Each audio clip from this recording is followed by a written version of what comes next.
정치톡 시작하겠습니다.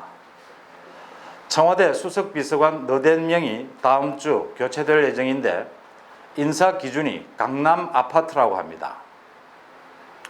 또 민주당이 집값 폭등 사태를 피해볼 심산으로 수도 이전 카드를 던졌는데 통합당 일부에서는 이참에 수도 이전을 받고 권력구조 개편까지를 아예 얹어서 개헌을 추진하자는 주장이 나오고 있습니다. 먼저 청와대는 다음 주쯤 수석비서관 인사를 예고했습니다. 국면 전환이 필요하기 때문이죠. 그런데 인사 기준이 강남 아파트를 파느냐 마느냐입니다. 노영민 비서실장은 강남과 청주의 아파트 2채를 갖고 있었죠. 그러다 이번에 청주 아파트를 판다, 강남 아파트를 판다 혼선을 빚으면서 집값 폭등에 불을 지폈죠. 결국 청주 아파트는 팔았고 또 강남 아파트도 팔 예정이라고 밝히면서 유임이 유력합니다. 다음은 김조원 민정수석. 강남의 아파트 2채를 갖고 있는데 다주택을 처분하라는 그동안 권고를 무시하고 강력하게 반발한 것으로 알려져 있죠. 청와대 수석이냐 강남 아파트냐를 놓고 고민하다 결국은 강남 아파트 한 채를 팔겠다고 약속하면서 유임이 유력해졌다고 합니다. 이에 따라 당초에 김조원 수석은 교체가 유력했다고 하는데 유임 쪽으로 방향이 바뀐 거죠. 나머지 10여 명의 다주택자 비서진도 한 채만 남기고 처분하는 쪽으로 일단 의사는 밝혔다고 합니다. 부동산 정책 실패를 극복하기 위한 인사 조치인 만큼 다주택자는 교체할 수밖에 없다는 그간의 사정을 모르지는 않습니다. 하지만 대통령의 1급 참모인 고위공직자의 인사 기준이 강남 아파트가 된다는 게 여러분은 어떻습니까? 두고두고 역사의 조롱거리로 남지 않겠습니까? 더 이상 조롱거리가 되지 않기 위해서는 노영민, 김조원을 교체해야 합니다. 지난해 12월 자신들 스스로 6개월 이내에 다주택을 처분하자고 하고선 약속을 지키지 않은 건 본인들 속마음도 청와대보다는 강남 아파트 쪽에 가 있는 게 분명하지 않습니까? 앞으로도 강남 집값은 미친년 널뛰듯이 춤을 출 게 뻔한데 이미 국정보다 강남 아파트에 마음이 쏠린 분들이 일이 손에 잡히겠습니까? 집값 폭등으로 지지율이 폭락하자 민주당이 수도 이전 카드를 던졌습니다. 행정수도라고 말은 하지만 청와대와 국회가 포함되면 수도 이전이죠. 물론 내부 여론조사도 거쳤고 대통령과 청와대와 협의도 마쳤다고 합니다.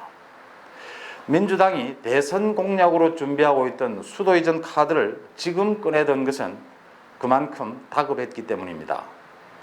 민주당은 대통령 지지율이 30%로 떨어지고 민주당과 통합당의 지지율 격차가 비슷한 수준이 되면 자신들이 마지노선이라고 보고 있습니다.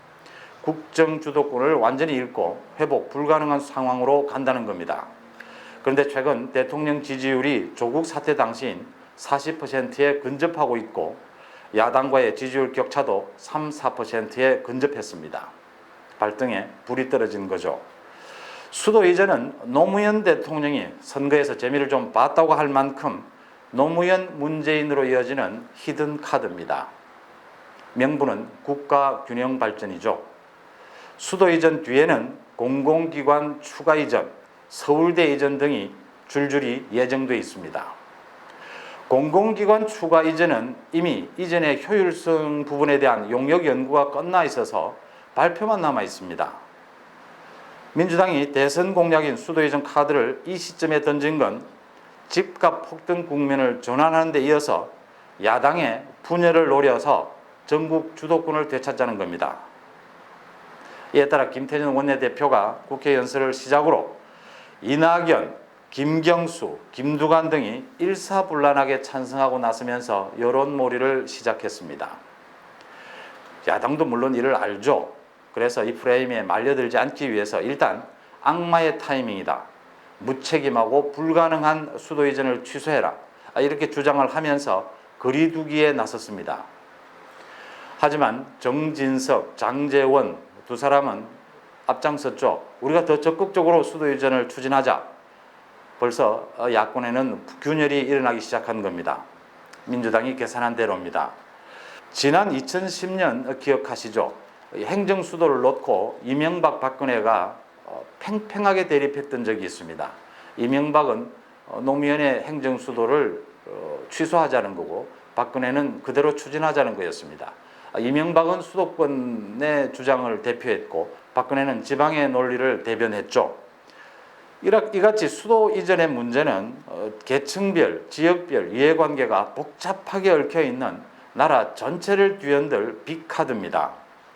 따라서 통합당이 당장은 부동산 문제를 앞세워서 외면하고 피해갈 수는 있어도 오래가지는 못합니다. 또 부동산이나 박원순 건도 언제까지 끌고 갈 수 있는 사안은 아닙니다.